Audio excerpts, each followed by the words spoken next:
Assalamualaikum warahmatullahi wabarakatuh. Hari ini kita dikejutkan dengan cerita bahawa akan diwujudkan darurat.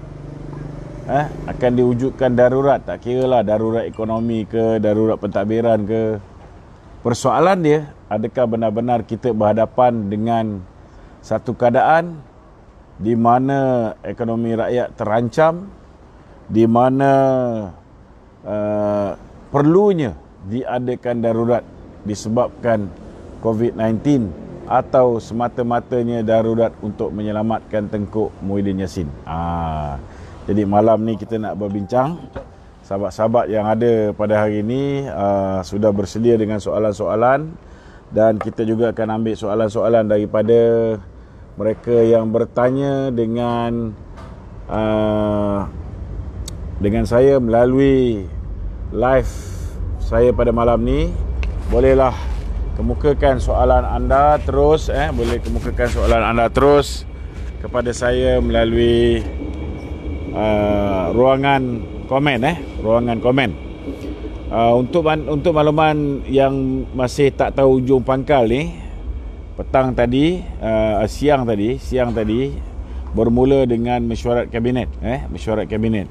Walaupun sebelum ini kita sedar bahawa pihak UMNO telah mengumumkan bahawa kita mengadakan gencatan politik, maknanya berhenti menangguh niat untuk menarik balik sokongan kepada kerajaan Muhyiddin Yassin, kerajaan Perikatan Nasional. Namun hari ini dalam mesyuarat kabinet, Tan Sri Muhyiddin masih lagi belum yakin bahawa beliau boleh mendapat mandat ketika berlakunya undian, terutamanya dalam menentukan belanjawan 2021 dalam sesi parlimen yang akan bermula pada 2 hari bulan November ni. Dia tahu bahawa walaupun hakikatnya Datuk Zahid telah pun mengeluarkan kenyataan ceasefire ataupun gencatan politik, tetapi pada hakikat dan realitinya beliau sudah pun kehilangan majoriti di parlimen. Ini berikutan kenyataan yang dikeluarkan oleh Datuk Seri Nazir Aziz secara terbuka yang memberitahu bahawa beliau tidak menyokong Tan Sri Muhyiddin. Kenyataan yang Berhormat Mulia Tengku Razili Hamzah, kenyataan Datuk Seri Najib dan melalui Facebook beliau, dan juga kenyataan seorang lagi yang baru saya dimaklumkan telah membuat kenyataan yang sama, iaitu Tengku Adnan Tengku Mansur. Maknanya 4 orang sudah pun tidak lagi menyokong Tan Sri Muhyiddin Yassin sebagai Perdana Menteri. Maknanya kalau misalnya beliau mendapat sokongan daripada apa yang telah diumumkan oleh Datuk Zahid sekalipun, kena faham bahawa kalau misalnya di dalam UMNO ni ada kumpulan yang tidak menyokong Muhyiddin, itu tidak bermakna mereka ini menyokong Anwar Ibrahim. Ini jadi kena jelas. Kalau sebelum ni ada desas-desus yang mengatakan bahawa ada sekumpulan daripada UMNO menyokong Anwar Ibrahim, saya nak beritahu sekali lagi bahawa itu adalah tactical move untuk menyegerakan pembubaran parlimen. Namun begitu, tolak tepi benda yang dah lepas ni. Bila parlimen bersidang pada 2 hari bulan ni, pertama sekali kemungkinan besar akan berlakunya undi tidak percaya ke atas speaker Dewan Rakyat yang baru ditukar. Mungkin juga apabila usul tidak percaya cuba dielakkan oleh speaker Dewan Rakyat, ada kemungkinan besar mereka akan bermula dengan menukar speaker.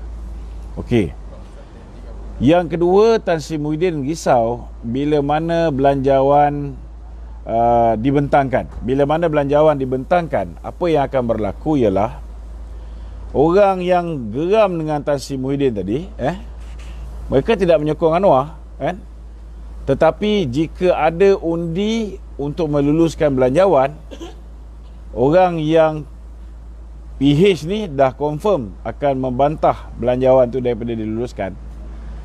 Yang kedua, orang yang tidak boleh dipegang oleh Tan Sri Muhyiddin. Maknanya kalau mungkin berlaku rombakan kabinet sekalipun, mereka boleh lantik TPM, mereka boleh lantik menteri-menteri baru daripada UMNO, tetapi sudah pasti ada di kalangan MP-MP UMNO yang akan tidak bersetuju, ataupun kata orang tu kalau 5-6 orang tak datang pun, maka belanjawan tidak boleh diluluskan. Sebab apa?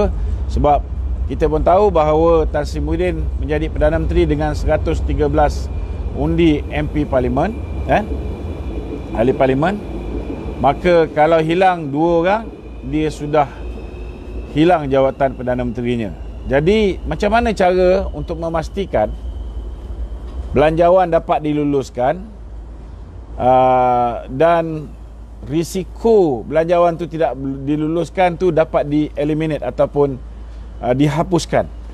Maka ada cadangan supaya Parlimen dibubarkan, cadangan yang dibuat oleh Menteri Kabinet kita hari ini. Pertama, Parlimen dibubarkan. Kedua, dilantik ataupun diisytiharkan darurat bagi membolehkan kerajaan tuanku mengambil alih kuasa. Okey.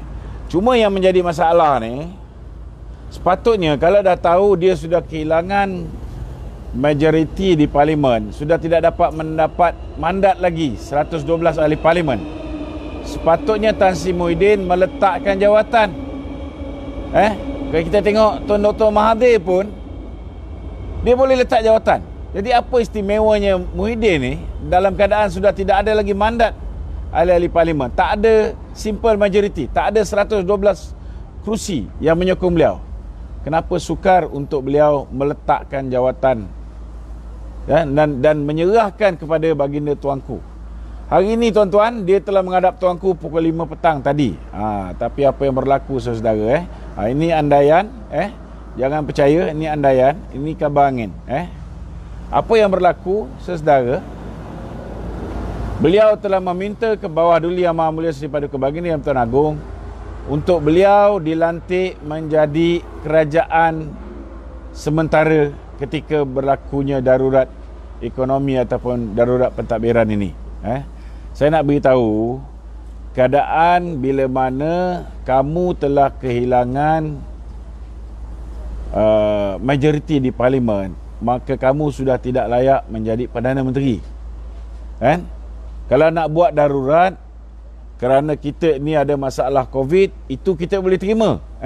Tapi dalam keadaan hari ini kita tengok kerajaan kita antara kerajaan yang menangani kita punya virus COVID ni dengan cukup memuaskan. Taklah parah macam negara-negara lain. Jadi di mana keperluannya untuk diadakan darurat itu semata-mata kerana COVID. Jadi hari ni saya nak beritahu, walaupun tuanku boleh mengambil alih kerajaan dengan mengisytiharkan darurat berhubung dengan keselamatan rakyat dari segi sudut kesihatan, tetapi saya rasa sebagai seorang Perdana Menteri yang bermaruah, janganlah sesekali Muhyiddin meletakkan tuanku dalam keadaan beliau sukar untuk membuat keputusan dan terpaksa mengangkat semula Muhyiddin sebagai kerajaan interim. Saya nak beritahu, tindakan Muhyiddin ini sangat-sangat tidak bertanggungjawab dan tidak bermaruah.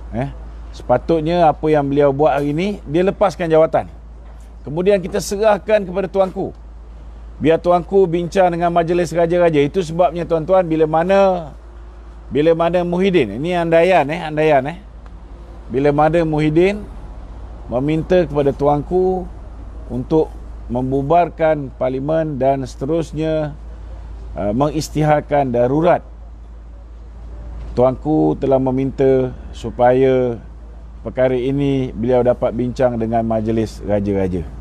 Nampak tak tuan-tuan? Sepatutnya Muhyiddin tidak boleh mementingkan diri sendiri. Beliau telah gagal sebagai Perdana Menteri sehingga hilang majoriti di Parlimen.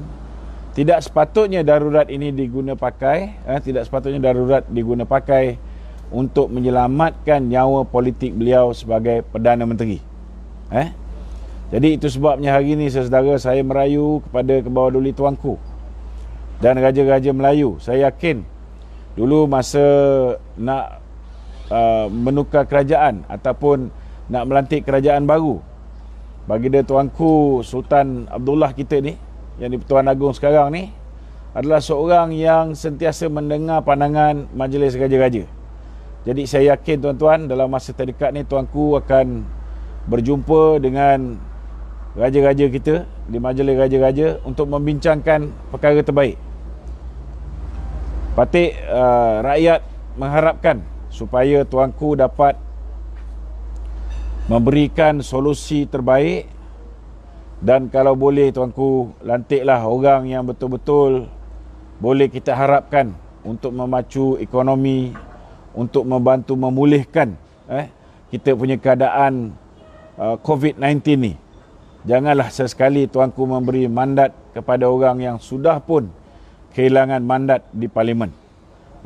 Kerana sekiranya tuanku memberikan mandat kepada Tan Sri Muhyiddin sebagai Perdana Menteri interim ataupun orang yang menjadi caretaker ketika berlakunya darurat, maka keputusan itu boleh dianggap sebagai oleh rakyat boleh dianggap sebagai rakyat sebagai memberi nyawa kepada sebuah kerajaan yang telah pun tumbang. Dan patut tidak mahu apa yang berlaku di Bangkok berlaku di dalam negara ini. Jadi sepatutnya Muhyiddin dia menjaga institusi raja-raja, elakkan daripada institusi raja menjadi mangsa akibat daripada kerakusan kuasa beliau. Tak sepatutnya institusi raja diheret dalam kemelut ini. Sekiranya beliau tidak boleh mengawal ahli-ahli Parlimen beliau, sekiranya tindakan-tindakan beliau menyebabkan parti-parti politik di dalam pentadbiran beliau tidak berpuas hati dengan tindakan beliau, sepatutnya beliau dengan cara terhormat meletakkan jawatan, serahkan kepada Kebawah-Duli Yang Maha Mulia yang di-Pertuan Agong dan raja-raja Melayu untuk menentukan apa yang harus diambil, apa tindakan yang patut dilakukan untuk menyelamatkan negara ini. Bukan dengan meminta supaya hayat politik beliau disambung menggunakan Emergency Act ataupun Akta Darurat ini. Jadi itu